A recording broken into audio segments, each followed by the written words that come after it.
All right. Do you know about the whole Paddy Pimblett, Ariel Helwani drama?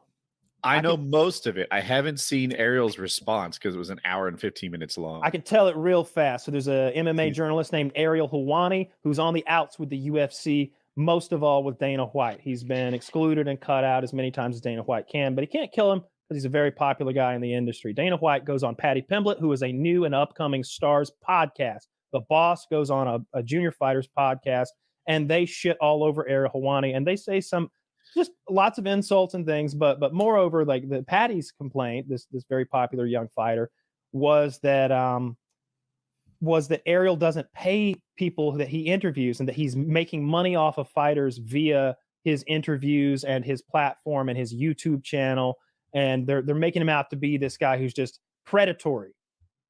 And then, of course, Ariel Helwani goes on his show today, and for an hour and a half, he destroys them. For an hour and a half, he destroys them.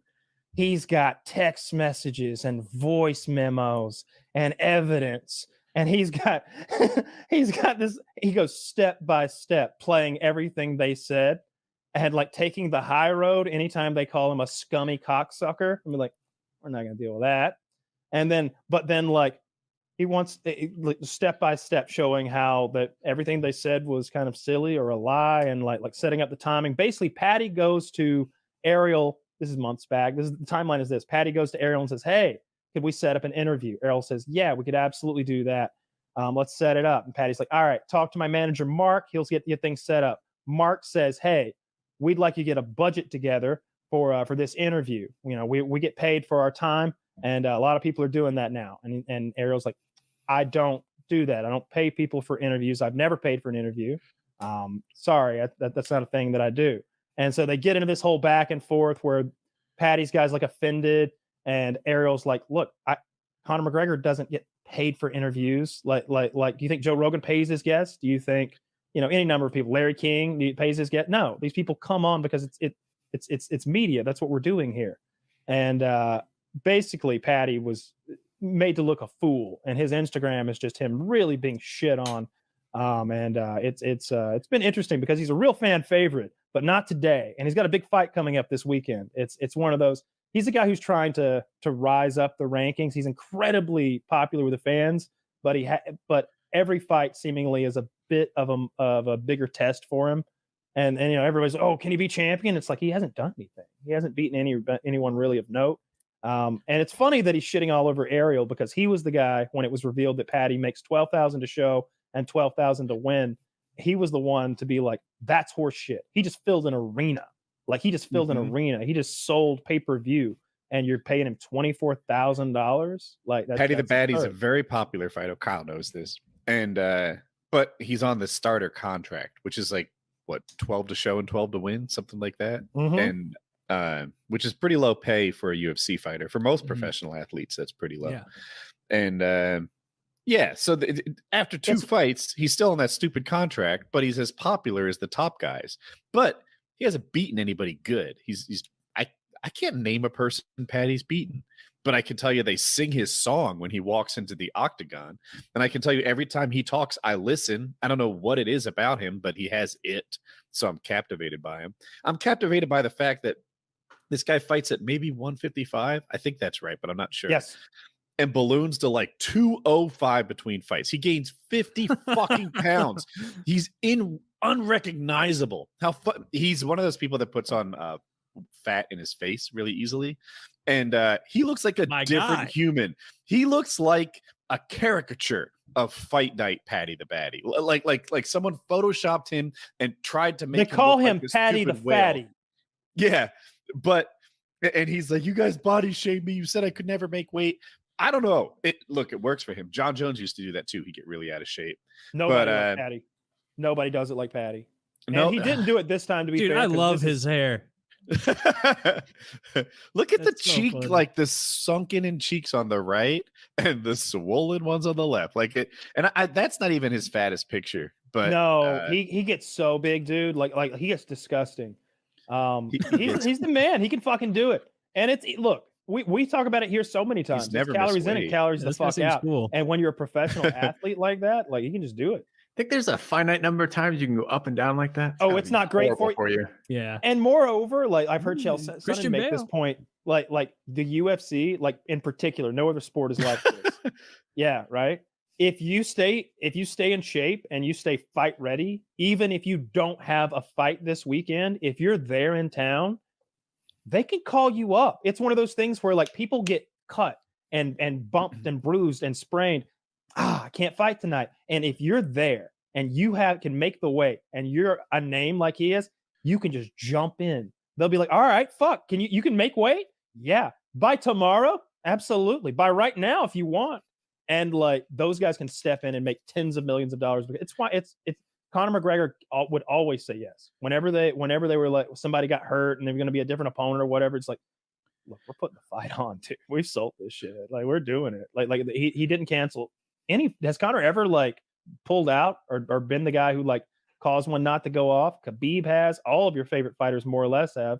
Like I can't think of a time Conor didn't do it. I can tell you Conor has showed up injured and so fought. Yeah, and won and lost. Yeah, yeah. I think he was going to fight Cole Miller, a fighter I like a lot. He's probably retired now, and the guy's thumb was hurt. No, he's a grappler, so that's a big deal to him. But his thumb's hurt. He's like, I'm pulling out. I can't fight with this bad thumb. And Conor's like, a thumb? You don't need a thumb to fight. This guy's what else does he say?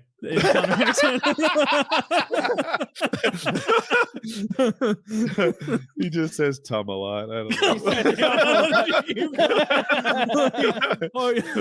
want to get good at doing Woody doing impressions. Oh, it's a Tom. Oh, Tom. And if it had gone a little more, it would have got the ear. Woody always approaches like South Park style Mexican. It's fun. Yeah, this guy Paddy the Baddy seems awesome. Paddy Pimblett, a fan favorite. Good for him. 19-3, but you're saying like these only his most recent 3 are actually in the UFC. Yeah, it's shocking when you see him come into the stadium. Like when Woody says they sing his song, his song is like, "Oh, Paddy the Baddy." They're like chanting his name. They're singing his name as he comes in and having a goddamn meltdown. And a ton of them have that same stupid fucking haircut as him. Really? Yeah. Leader. Like watch Saturday night on the TV coverage when he walks out, there's going to be like a handful of guys out there with that same fucking haircut, and it's blonde. Mine's about the same as his right now. I haven't had a haircut in like 4 months or something. I pulled mine down. It's about like his.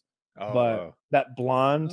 I thought you were saying your hair is just as blonde, and I'm like, let him. Oh no, it looks.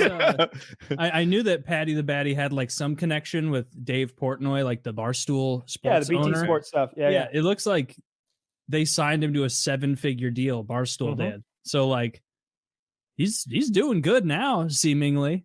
Like Superman does good because of the publicity he got off the back of Ariel Helwani.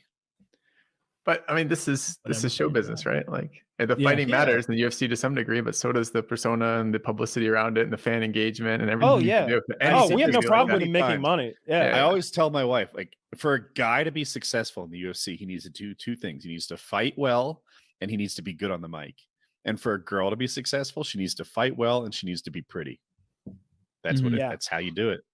Well, not just successful. Like, if you want to be superstar, like you could be successful and be an ugly motherfucker, or whatever. But like to be a superstar, like I mean, look at the mold. It's already there. Look at Ronda Rousey, someone who comes out. Her style didn't matter. She was pretty, and she got that shit over in 30 seconds, and she had a mystique. Her style was boring as shit. Her style was judo. For those who don't know, she grabs you by the arm, slings you to the floor, and puts you in an arm bar, and you tap out. Like, so many of her fights are like a minute, 2 minutes, 2.5 minutes against people who don't have any jujitsu.